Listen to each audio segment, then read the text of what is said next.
Belting made easy.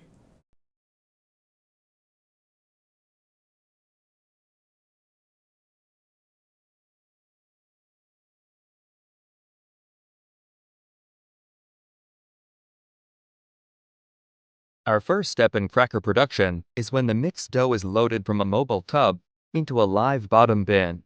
Once in the bin, a guillotine cuts a log or chunk of dough, and a conveyor belt on the base of the bin moves it to an incline belt called the feed conveyor, or the chunker belt, that will move the dough to the sheeter. The chunker belt is normally a 2-ply polyurethane belt, or a 2-ply oil and fat-resistant PVC with an inverted pyramid top profile or similar to provide grip on the incline conveying. The belt is usually blue or white in color, and like all belts on this application, it must be approved for direct contact with food. As the dough enters the hopper on the sheeter, it passes through a system of rollers to produce a consistent dough sheet. A forcing roller draws the dough into a pressurized cavity between 2-gauge rollers, where it gets compacted into a uniform and homogeneous sheet of the desired thickness.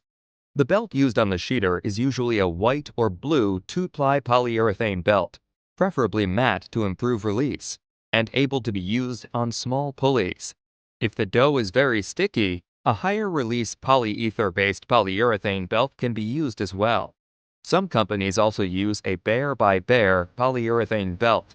This means no covers, just the fabric. This type of belt can also provide good release by lowering the surface of contact of the belt with the dough.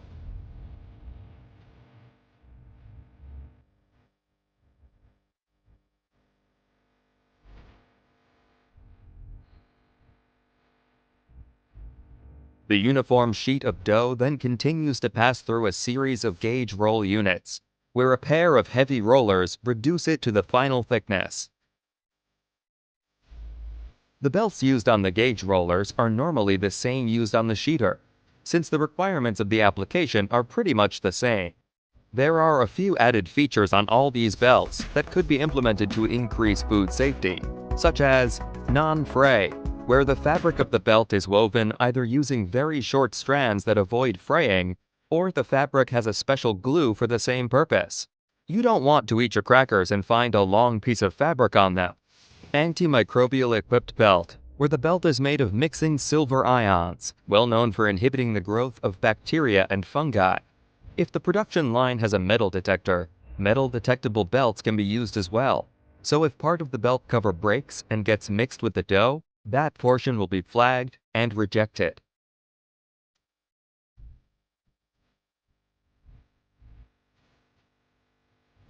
Once the sheet has the desired thickness, it goes into a cutting conveyor that passes through a rotary cutter unit. The rotary cutter is used to emboss and cut the dough into the final cracker shapes. A lot of different belts can be used here. The main thing to know is that the belt needs to have high release. It needs to be resistant to cuts, and the small transfers between conveyors start now, so it needs to be able to go over a very small nose bar. Most people use 1-ply or 2-ply polyurethane belts suitable to those needs. Another material used that provides great cut resistance is Hytrel.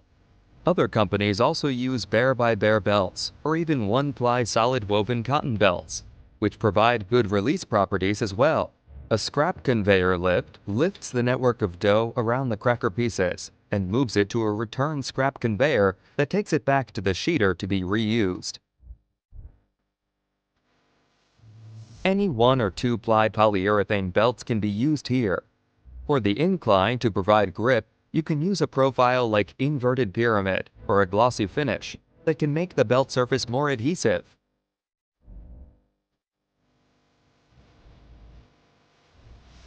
Before entering the oven, the crackers go under a salt sprinkler system to get lightly salted. Any 1 or 2-ply polyurethane belt suitable for small nose bars can be used here.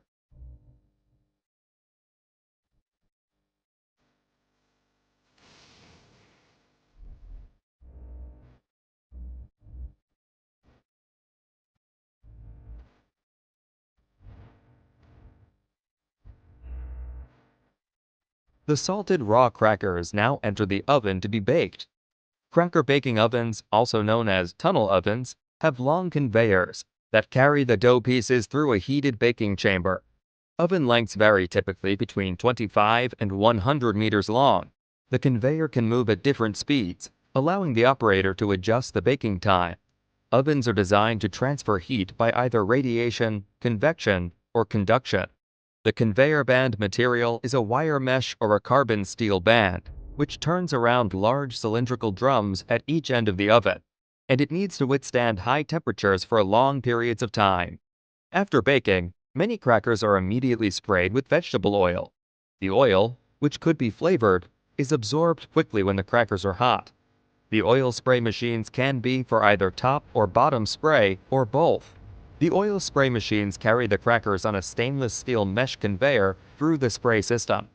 A pump supplies the oil to a series of spinning discs that atomize the oil into a fine spray. The extra oil drains and is recirculated back to the discs. The best belt to allow oil drainage is a steel wire mesh. It is also a good belt to use as the oven outfeed, since the belt is going to be almost touching the very hot oven conveyor band. Before packaging, the crackers need to be cooled to room temperature. This is done by a series of conveyors carrying the crackers for close to double the time of baking. The cooling also helps reduce the moisture from the center of the crackers, which is much higher than the outside. If this moisture is too high, the crackers might break after packaging. 1-ply and 2-ply polyurethane belts are used here. If the temperature of the crackers is still high, a polyether-based polyurethane or any other high-temperature polyurethane is recommended. If the cooling has any inclines, then a glossy finish is recommended, since it provides the belt with better adhesion or grip. To reduce the overall length of the system, some companies have curved belts. The curved belts need to have the same properties, with the added property of having flexible fabrics that will provide traction on a curved conveyor. After cooling, the crackers are ready for packaging. The first step on the packaging is to stack the crackers. The two main stacking systems are in pile or on edge. The one showed on this video is the on-edge flow pack system, where crackers get stacked on their edge.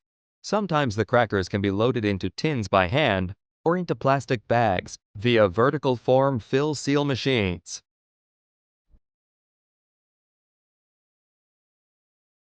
Any 1 or 2-ply polyurethane belt suitable for small nose bars can be used here.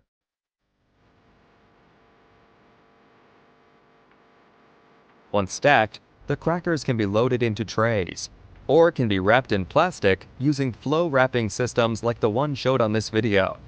The final stacks of wrapped crackers can be put into cartons, boxes, or tins via automated systems, or manually by operators.